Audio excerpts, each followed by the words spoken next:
Hi friend, मैं Narayan Maheshwari Soni education में फिर से आपका स्वागत करता हूँ। पिछली क्लास पे हमने देखा था कि हमने जो बात की वो कि सिंधु घाटी सभ्यता के कालक्रम के बारे में बात की, इतिहास की तिथियों के बारे में बात की। हमने समझा कि ईसा पूर्व और ईसवीं शताब्दी में क्या अंतर होता है ताकि हमें आगे की चीज़ें आसानी से समझ में आ जाएं। तो आज हम पढ़ते हैं कि सिंधु घाटी सभ्यता के अलग और क्या विशेषता थी।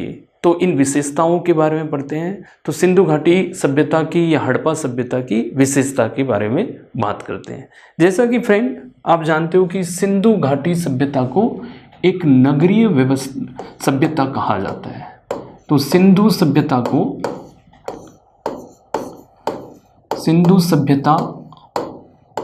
क्या है?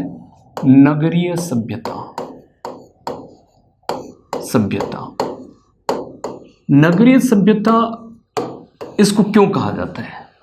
नगरीय सभ्यता इसलिए कहा जाता है कि सिंधु सभ्यता में भवन का निर्माण, ठीक है, जल निकास की प्रणाली, ठीक है, शहर का नियोजन और बड़े बड़े भवनों का जो नियोजन और उसके निर्माण और जल निकास की जो प्रणाली थी वो अपने आप में एक बहुत ही विकसित प्रणाली थी। इसलिए सिंधु सभ्यता अपने समकालीन सभ्यताओं में सबसे विकसित सभ्यता थी, ठीक है। अगर हम समकालीन सभ्यता की अगर बात करें तो मेसोपोटामियम की सभ्यता है या मिस्र की सभ्यता है, इन सब को हम क्या मान लेते हैं? समकालीन व्यवस्था है, समकालीन सभ्यता मान लेते हैं, ठीक है। तो समकालीन व्यवस्थाओं में ये सबसे विकसित सभ्यता थी। किस संदर्भ में थी? अपने भवन निर्माण की कला में थी, अपने जल निकास की कला में थी, ठीक है। तो अपने जो है नगर निर्माण की और नगर नियोजन की कला में थी। इसलिए सिंधु सभ्यता को क्या कहते हैं? नगरीय सभ्यता कहा। तो आपको मैं बताऊं कि सिंधु सभ्यता दक्षिण एशिया की, यानी कि दक्षिण एशिया की पहली नगरीय सभ्यता थी। दक्षिण एशिया की पहली नगरीय सभ्यता। तो दोस्तों ये दक्षिण एशिया जो है, ठीक है, दक्षिण एशिया, क्योंकि इंडिया किस में है? इंडिया क्या है? इंडिया जो है या भारत जो है एशिया महाद्वीप का हिस्सा है, ठीक है। और हम जो है एशिया महाद्वीप के किस हिस्से में आते हैं? दक्षिणी हिस्से में आते हैं, ठीक है। तो पूरी दक्षिणी एशिया की, तो हम कह सकते हैं ये क्या थी? एक नगरीय सभ्यता थी, ठीक है, पहली नगरीय सभ्यता, ठीक है। फेयर सर्विस नाम के, ठीक है, फेयर सर्विस नाम के एक इतिहासकार, इन्होंने क्या कहा? इन्होंने इसको विशुद्ध रूप से नगरीय सभ्यता कहा। विशुद्ध रूप से, कोई दो राय नहीं है। इन्होंने कहा कोई दो राय नहीं है इसमें कि ग्रामीण और नगरीय कुछ भी नहीं, ये तो नगरीय सभ्यता थी इनके अनुसार। तो फेयर सर्विस ने इनको विशुद्ध नगरीय सभ्यता कहा। क्या कहा? विशुद्ध नगरीय सभ्यता। गार्डन चाइल्ड नामक एक इतिहासकार हुए हैं। उन्होंने गार्डन चाइल्ड ने कहा कि ये जो है प्रथम नगरीकरण था भारत में। तो इन्होंने प्रथम जो है नगरीकरण की संज्ञा दी, ठीक है। भारत में प्रथम नगरीय क्रांति की संज्ञा थी। तो अगर आपका एग्जामिनर ये पूछ ले, अगर आपके एग्जाम में ये पूछ ले कि सिंधु घाटी सभ्यता को प्रथम नगरीय क्रांति के रूप में किसने परिभाषित किया, तो आप कह सकते हो सर्वप्रथम गार्डन चाइल्ड ने किया। तो गार्डन चाइल्ड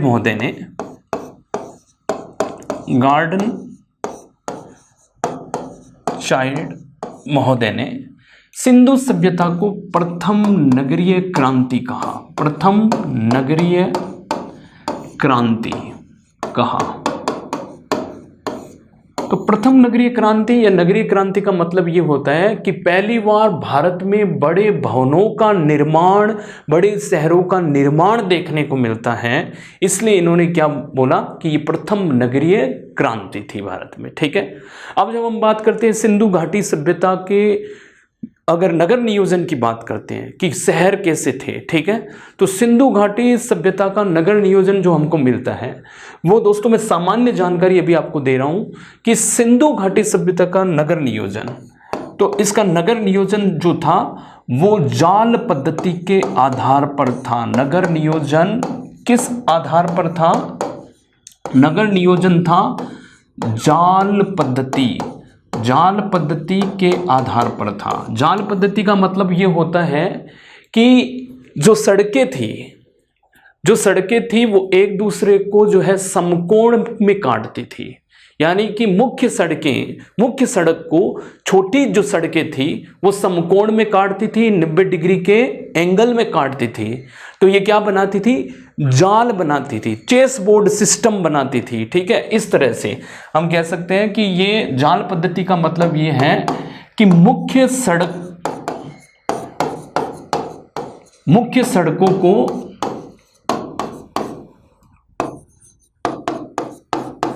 छोटी सड़कें जो थी वो 90 डिग्री के एंगल में काटती थी। क्या थी? 90 डिग्री एंगल में काटती थी। इस तरह से मतलब आप देखोगे कि जयपुर को देखो, आप जयपुर में अगर आप चौड़ा रास्ता को देखो, ठीक है, परकोटे वाले शहर को देखो, तो आपको पता चल जाएगा कि चौड़ा रास्ते को अभी आप इमेजिन करो, ठीक है, और सोचो आप चौड़ा रास्ता को, अगर आप गए हुए हो तो चौड़ा रास्ता को आप देखते हो तो चौड़ा रास्ता में जितने भी जो छोटी सड़कें हैं वो मुख्य सड़क को क्या कर रही है? 90 डिग्री एंगल में काट रही है। तो इस तरह से ये सड़क है, ये सड़क क्या कर रही है? 90 डिग्री एंगल में इनको काट रही है। अब ये जो छोटी गलियां हैं, तो ये जो छोटी गलियां, अन्य छोटी गलियां भी इनको क्या कर रही है? 90 डिग्री एंगल में काट रही है। तो इस पैटर्न को क्या कहते हैं? जाल पद्धति कहते हैं। क्या कहते हैं? जाल पद्धति कहते हैं, या ऑक्सफोर्ड पैटर्न भी कहते हैं। क्या कहते हैं? ऑक्सफोर्ड पद्धति भी कहते हैं। तो ऑक्सफोर्ड पद्धति भी इसको कहा जाता है। तो आपने देखा कि दक्षिण एशिया की ये क्या कहा जाता है? पहली नगरीय सभ्यता थी। ठीक है, अगर मैं आपको बात करूं थोड़ा और जो है इमेज के रूप में दिखाऊं तो इसको कहते हैं जाल पद्धति। ये इमेज आप देख रहे हो पूरी, इस इमेज को कहते हैं, देखो ये छोटे छोटे घर जो है बने हुए बॉक्सों में, तो ये सड़कें हैं इस तरह से कट रही है, तो इसको हम कह रहे हैं जाल पद्धति। आप देख रहे हो, तो जाल पद्धति के आधार पर काटती थी ऑक्सफोर्ड। ठीक है, ऑक्सफोर्ड पद्धति भी इसको बोला जाता है। अब आप देखते हो कि सड़कों के किनारे जो है जल निकास की अच्छी जो है व्यवस्था थी। तो सड़कों के किनारे नालियां बनी हुई थी, तो घरों से जो है गंदे पानी की नाली, ठीक है, वो क्या है कि सड़क की नाली से मिलती थी, और ये मुख्य जो नाली से मिलती थी, और फिर वो जो है शहर से बाहर जो है गंदा पानी जो है निकालने की पूरी व्यवस्था थी। तो आपने देखा कि जाल पद्धति के आधार पर और ऑक्सफोर्ड पद्धति के आधार पर इस तरह से ये देखो ये पैटर्न, ठीक है, ये पैटर्न। तो अब हम बात करते हैं सिंधु घाटी सभ्यता के। अगर हम बात करते हैं कि सिंधु घाटी सभ्यता के नगर नियोजन की, तो नगर नियोजन को हम दो भागों में बांट सकते हैं दोस्तों। तो नगर नियोजन को हम कितने भागों में बांट सकते हैं? दो भागों में। तो नगर नियोजन को दो भागों में बांट देते हैं। नगर नियोजन को दो भागों में बांटते हैं, किसके आधार पर? उनकी बनावट के आधार पर। तो बनावट के आधार पर सिंधु घाटी सभ्यता के नगर नियोजन को दो भागों में बांटते हैं। पहला, अगर हम बात करते हैं तो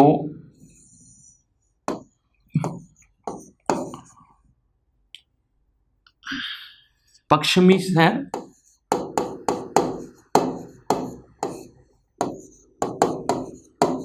दूसरा हम कह सकते हैं पूर्वी शहर।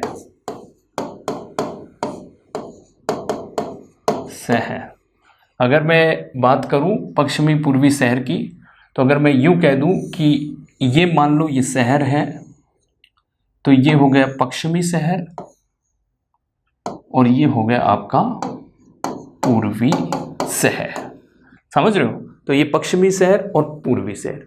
अब आपको जो है इस बोर्ड पर बने जो है चित्र के आधार पर आप ये समझ सकते हो कि पश्चिमी शहर क्या था। क्षेत्रफल की दृष्टि से पश्चिमी शहर क्या है? छोटा। क्षेत्रफल की दृष्टि से क्या है? छोटा। देखने में लग रहा है अपने को, इसमें विचारने की कोई बात ही नहीं है। क्षेत्रफल की दृष्टि से ये पश्चिमी शहर क्या था, छोटा। जब हम बात करते हैं पूर्वी शहर, ये देखने में लगता है कि क्षेत्रफल की दृष्टि से क्या है, ये बड़ा शहर है, क्षेत्रफल की दृष्टि से बड़ा, ठीक है, विशाल है इससे। तो क्योंकि ये देखो ये इतना सा ही है, ये वाला एरिया, ठीक है, और पूर्वी शहर में ये वाला एरिया, तो यानी ये बड़ा है, ठीक है। अब आप देखोगे कि सिंधु घाटी सभ्यता का जो पश्चिमी शहर होता था वो ऊंचाई पर होता था। इस तरह से अगर मैं ये कह दूं कि ये पश्चिमी और ये पूर्वी, ठीक है, तो ये हम कह सकते हैं पश्चिमी, ये पूर्वी। तो पश्चिमी शहर क्या होता था, ऊंचाई पर होता था। कैसे, ऊंचाई पर होता था। तो ये ऊंचाई पर होता था और ये ढलान में होता था, तो नीचाई में होता था, ठीक है। तो इसको हम कह सकते हैं कि सिंधु घाटी सभ्यता का जो पश्चिमी शहर होता था वो क्या होता था, वो बेसिकली हम कह सकते हैं ऊंचाई पर होता था, ऊंचाई पर। अब ये ऊंचाई जो है दोस्तों, ये ऊंचाई कृत्रिम रूप से भी हो सकती थी और ये ऊंचाई जो है सामान्य भी हो सकती थी, नेचुरल भी हो सकती थी, प्राकृतिक भी हो सकती थी और कृत्रिम भी हो सकती। प्राकृतिक तो हम कह सकते हैं ऊंचाई पर ही जो है, यानी कि जो है हम कह सकते हैं ऐसा जो क्षेत्र जो ऊंचा हो और ऐसा क्षेत्र जो नीचा हो, जो कृत्रिम रूप से ही हो और या जो है प्राकृतिक रूप से हो, ठीक है। तो अगर हम बात करते हैं तो क्षेत्रफल के रूप में ये छोटा होता था पश्चिमी शहर, और पश्चिमी जो शहर होता था वो ऊंचाई पर होता था। अगर इसको कृत्रिम रूप से अगर इसको बनाया जाता था ऊंचाई पर, तो इसमें क्या किया जाता था, कच्ची ईंटें, है ना, कच्ची ईंटें से चबूतरा बना दिया जाता था, एक तरह की चौकी बना दी जाती थी और उस चौकी पर शहर को बसाया जाता था। तो ये तो कृत्रिम रूप से ये ऊपर हो जाता था। या जो है चट्टान, या जो है हम कह सकते हैं भौगोलिक दृष्टि से ही कोई जो भूखंड था वो ऊपर था, तो वहाँ पर जो है पश्चिमी शहर को बसाया जाता था, ठीक है। अभी मैं आपको जो है एक छाया चित्र बताता हूँ। इस फोटो से हम देख सकते हैं, ये है, मान लीजिए ये पश्चिमी क्षेत्र, ठीक है। तो ये पश्चिमी शहर जो है ये ऊंचाई पर आप देख रहे हो, ऊंचाई पर बसा है। ये मान लो पूर्वी शहर है, ठीक है। तो ये पूर्वी शहर क्या है, नीचाई में, ठीक है। तो ये नीचे बसा हुआ है। तो ये आप देख पा रहे हो कि पश्चिमी शहर ऊंचाई पर, ठीक है, और पूर्वी शहर नीचे की तरफ बसा हुआ है। ये आप फोटो में क्लियर दिख रहा है, ठीक है। अब आप जब हम बात करते हैं कि पश्चिमी जो शहर था, ठीक है, ये पश्चिमी शहर क्षेत्रफल की दृष्टि से छोटा था, ऊंचाई पर था, और इसको क्या बोला जाता था, इसको दुर्ग टीला बोला जाता था। पश्चिमी क्षेत्र को क्या बोला जाता था, दुर्ग टीला बोला जाता था। और ये हम कह सकते हैं पूर्वी शहर नीचे बसा हुआ था, नीचे की तरफ, ठीक है, ये ऊंचाई की तरफ, ठीक है। इसको दुर्ग टीला बोला जाता था, तो इसको शहरी टीला बोला जाता था। क्या बोला जाता था, शहरी टीला। तो दुर्ग टीले का मतलब आपको कहने से ही जो है समझ में आ रहा है, दुर्ग टीले का मतलब है यहां दुर्ग या गढ़ी का निर्माण होता था। दुर्ग यानी कि किले का निर्माण या गढ़ी का निर्माण, दुर्ग को गढ़ी भी कहा जाता है, तो दुर्ग टीला या गढ़ी टीला भी कहा जाता था इसको, ठीक है। अब जब कोई दुर्ग है या गढ़ी टीला है, ठीक है, तो कहने का मतलब है उसको जो है रक्षा देने के लिए कोई परकोटा भी होगा, ठीक है। तो उसको हम कह सकते हैं सुरक्षित रखने के लिए किसी भी प्रकार के परकोटे की व्यवस्था होगी। तो यहाँ पर भी जो है व्यवस्था थी। तो आप देखो कि दुर्ग टीले के सामान्य तौर पर परकोटा होता था, परकोटा, ठीक है। तो सामान्य तौर पर यहाँ क्या होता था, परकोटा। और हम कह सकते हैं कि पश्चिमी में जो है इसको शहरी टीला कहा जाता था, ठीक है। तो यहां पर सामान्यतः परकोटा नहीं होता था, ठीक है। तो परकोटा यहां पर नहीं होता था, परकोटा रहित कह सकते हैं, ठीक है, सामान्य तौर पर। जब हम बात करते हैं कोई चीज परकोटे में है, ठीक है, दुर्ग बने हुए हैं, तो इसका मतलब है यहां पर जो चीजें थी, यहां पर जो आवास बने हुए थे, तो वो हम कह सकते हैं विशाल आवास बने हुए थे। तो विशाल आवास कैसे बन सकते हैं? कोई सार्वजनिक महत्वपूर्ण जो स्थल रहे होंगे, तो यहाँ पर जो है सार्वजनिक महत्वपूर्ण के जो स्थल थे वो यहाँ पर बनते थे। तो हम कह सकते हैं यहाँ विशाल आवास बनते थे। आवास जैसे हम गांव में भी देखते हैं, अपने गांव में देखते हैं, शहर में देखते हैं और कहीं भी जाते हैं, कहीं जो बड़े बड़े भवन बनाए जाते हैं, या तो वो अस्पताल होगी, या वो स्कूल होगी, या कोई धर्मशालाएं होगी, या सामुदायिक भवन होंगे, तो वो क्या होंगे? सार्वजनिक महत्व के होते हैं और बहुत बड़े होते हैं आकार में, क्षेत्रफल की दृष्टि से। ठीक है, तो हम कह सकते हैं विशाल आवास जो थे वो किस दृष्टि से बने हुए थे? सार्वजनिक रूप से ये महत्वपूर्ण थे। तो सार्वजनिक रूप से ये जो है महत्वपूर्ण आवास यहाँ पर पश्चिमी जो है शहर में बसाए जाते थे। अब आप शहरी टीला, तो शहरी टीला परकोटा रही, तो कहने का मतलब है ये यहाँ पर यानी हम कह सकते हैं रहने वाले आवास बनाए जाते थे। ठीक है, तो मकान बनाए जाते थे, और ये मकान आप समझ रहे हो कि जब विशाल आवास है, सार्वजनिक जो है महत्वपूर्ण वाले ये आवास है, तो यहाँ पर वीआईपी लोग ही रहते होंगे। ठीक है, तो यहाँ पर हम कह सकते हैं कि जो लोग रहते थे वो वीआईपी लोग रहते थे। अब वीआईपी लोग हम कहते हैं शासन वर्ग के लोगों को हम क्या कहते हैं? वीआईपी लोग, जो शासन में होते हैं। आज भी दोस्तों ऐसे ही शासक वर्ग के लोग क्या होते हैं? वीआईपी लोग। अब जो आवासीय महत्व है, ठीक है, या मकान के महत्व का जो छोटे छोटे मकान बनते थे, तो वो क्या थे? वो हम कह सकते हैं आवासीय महत्व के मकान थे। आवासीय महत्व के मकान,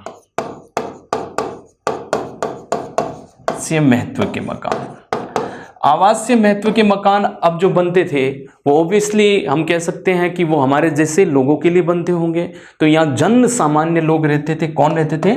जन सामान्य लोग रहते थे।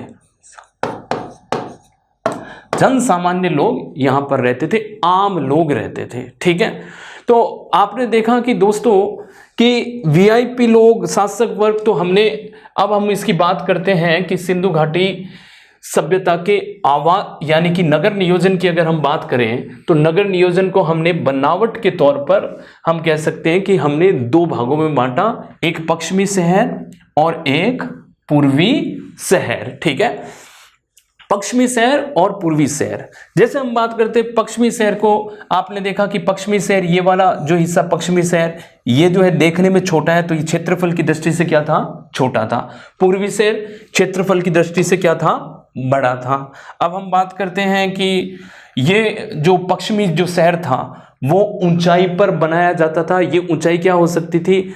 कृत्रिम आधार हो सकती है या प्राकृतिक आधार हो सकते थे। ठीक है, और ये जो है नीचे की तरफ बसाया जाता था, यानी कि ढाल की तरफ बसाया जाता था। ठीक है, और आपने देखा कि ये इसको क्या बोला जाता था? इस ऊंचाई वाले क्षेत्र को दुर्ग टीला या गढ़ी टीला बोला जाता था। क्यों? यहाँ पर दुर्ग या किले का निर्माण किया जाता था और उसकी रक्षा करने के लिए और उसको सुरक्षा जो है मुहैया करवाने के लिए या सुरक्षा प्रदान करने के लिए एक प्रकोटा बनाया जाता था। ठीक है, और प्रकोटे और यहाँ पर जो आवासीय स्थल मिले वो विशाल आवास मिले, छोटे नहीं मिले, विशाल आवास मिले। तो हमने कहा कि ये सार्वजनिक महत्व के आवास होंगे। सार्वजनिक महत्व के आवास में जब वो कोई चीज़ें विशाल जो है मकान या विशाल जो है आवास मिले हैं, तो यहाँ वीआईपी लोग रहते होंगे। तो वीआईपी लोग कौन होंगे? शासक वर्ग के या शासन वर्ग के लोग रहते हैं। अगर हम यहाँ बात करते हैं तो इसको दुर्ग टीले की जगह हमने क्या कहा?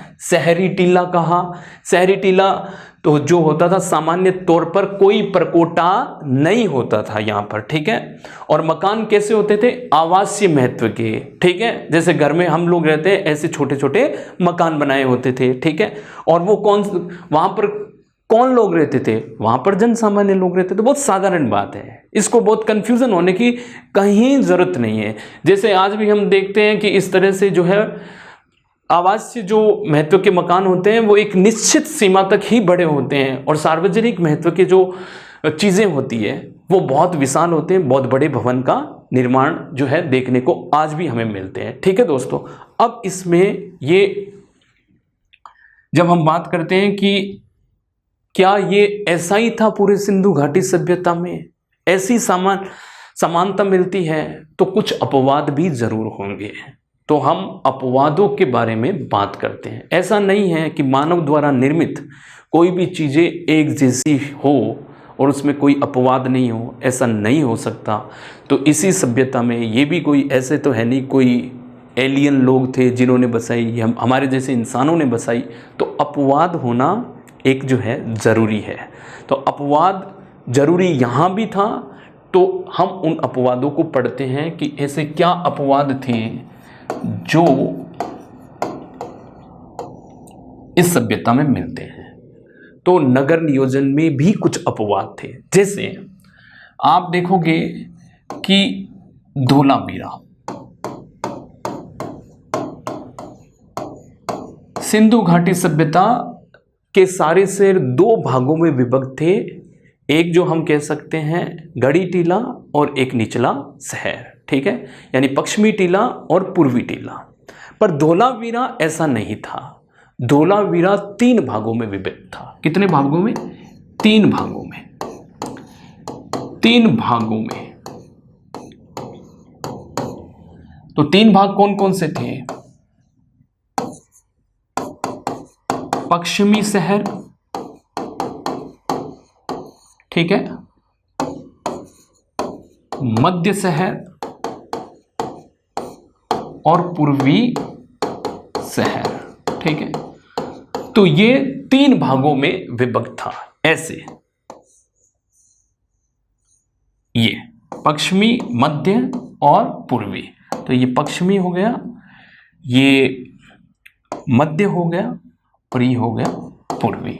तो धोलावीरा 3 भागों में विभक्त था। तो आपका एग्जामिनर और आपका एग्जाम में अगर ये सवाल आ जाए कि सिंधु घाटी सभ्यता का ऐसा कौन सा शहर था जो 3 भागों में विभक्त था, तो आपका आंसर क्या होगा दोस्तों? धोलावीरा, जो 3 भागों में विभक्त था। एक था पश्चिमी शहर, दूसरा था मध्य शहर, तीसरा था पूर्वी शहर। दूसरा अपवाद हमको देखने को मिलता है कि लोथल,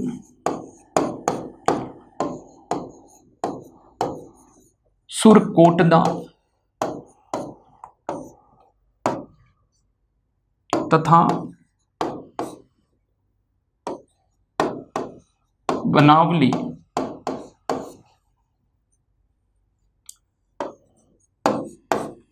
लोथल, सुरकोटना तथा बनावली में हमको क्या देखने को मिलता है? हमको देखने को मिलता है कि ये मान लीजिए पश्चिमी शहर, ठीक है, और ये आपका हो गया पूर्वी शहर। तो पश्चिमी शहर और पूर्वी शहर में, इन तीनों शहर में यानी कि रक्षा प्राचीर मिलती है, एक सामान्य रक्षा प्राचीर मिलती है। समझ गए हो कि यहां से लेकर परकोटा मिलता है, पूर्वी शहर में भी परकोटा मिलता है। तो हम कह सकते हैं कि या इस शहर में भी परकोटा यानी कि परकोटा हमको देखने को मिलता है। यानी कि ये पश्चिमी से पूर्वी जो शहर है, पश्चिमी पूर्वी शहर में एक परकोटा देखने को मिलता है। क्योंकि सामान्य तौर पर परकोटा नहीं होता था पूर्वी शहर में, पर हमको कहाँ मिलता है? लोथल, सुरकोटदा तथा बनवाली में।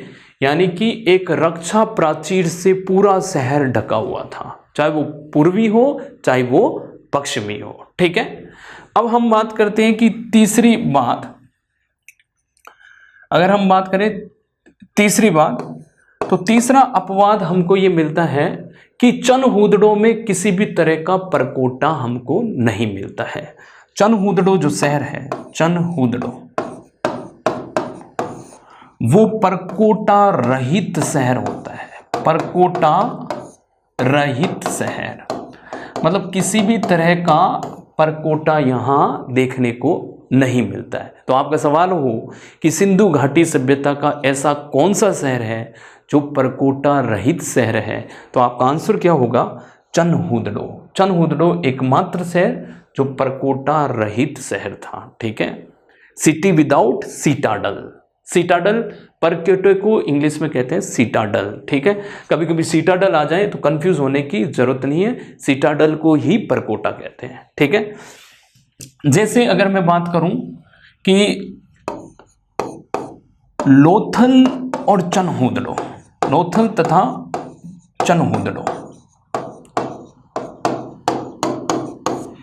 तो लोथल तथा चनहूदड़ो में समान ऊंचाई मिलती है। जैसे मैंने कहा कि पूर्वी टिल्ला जो है वो नीचे की तरफ होता था, पूर्वी शहर नीचे की तरफ होता था, पश्चिमी टिल्ला जो है ऊंचाई पर होता था, पर यहाँ पर इस तरह की कोई जो है असमानता नहीं मिलती है।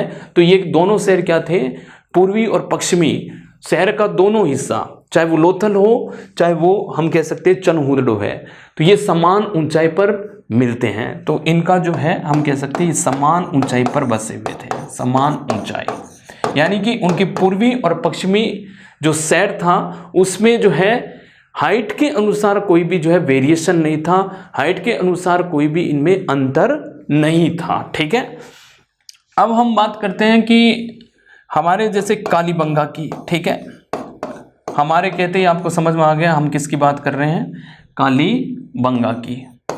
कालीबंगा, कालीबंगा में दोस्तों हम कह सकते हैं कि पूर्वी तथा पश्चिमी शहर के लिए अलग अलग परकोटे का, जो हम कह सकते हैं अलग अलग परकोटे का निर्माण किया गया था, ठीक है। तो पूर्वी तथा पश्चिम क्षेत्र के लिए मान लीजिए ये कालीबंगा का पश्चिमी शहर और ये पूर्वी शहर, तो पश्चिमी और पूर्वी के लिए अलग अलग यानी कि परकोटा बनाया गया, एक परकोटा इसके लिए, एक परकोटा इसके लिए।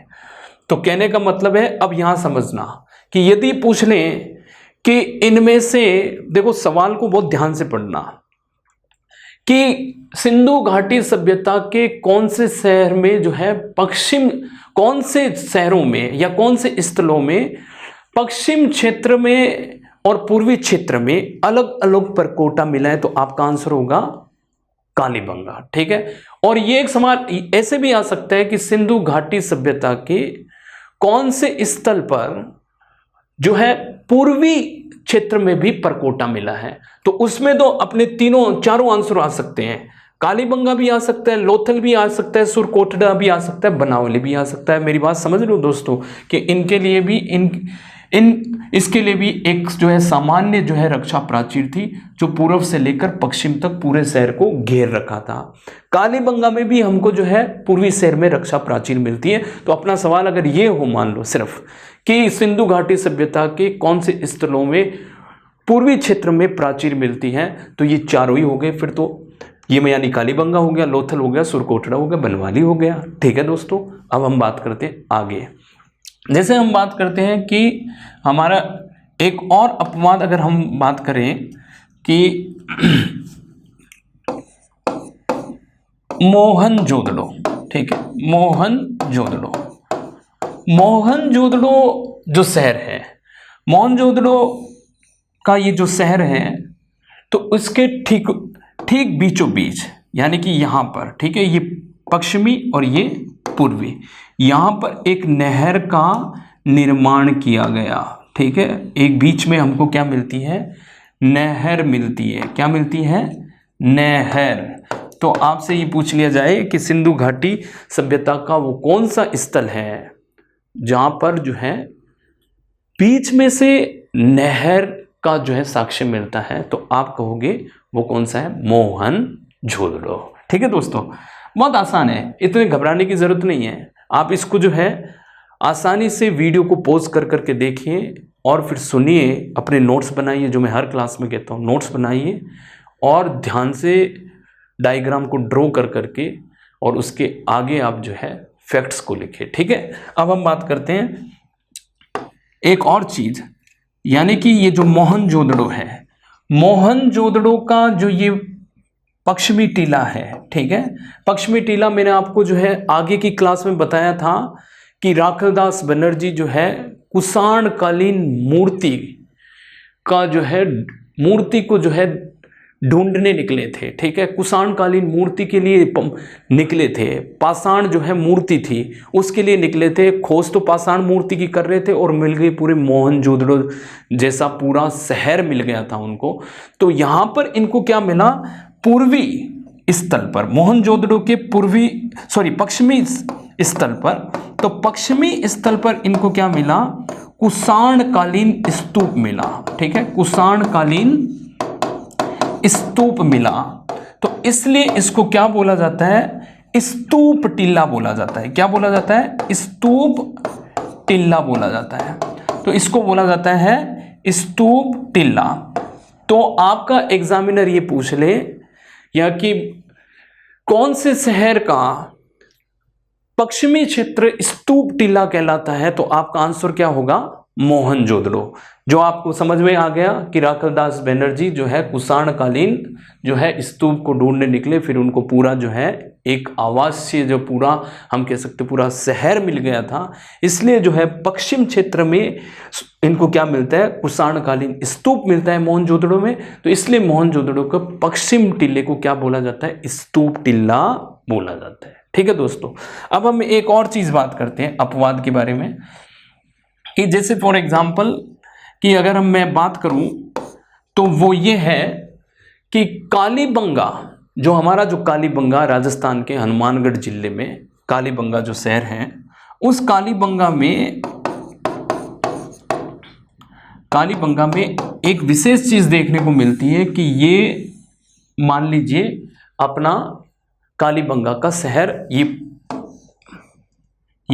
पश्चिमी और ये पूर्वी, ठीक है। तो इसके पश्चिमी क्षेत्र को, जिसको दुर्ग टीला बोला जाता है, ठीक है, गढ़ी टीला बोला जाता है, इसके ठीक बीचों बीच एक दीवार मिलती है। क्या मिलती है, दीवार मिलती है।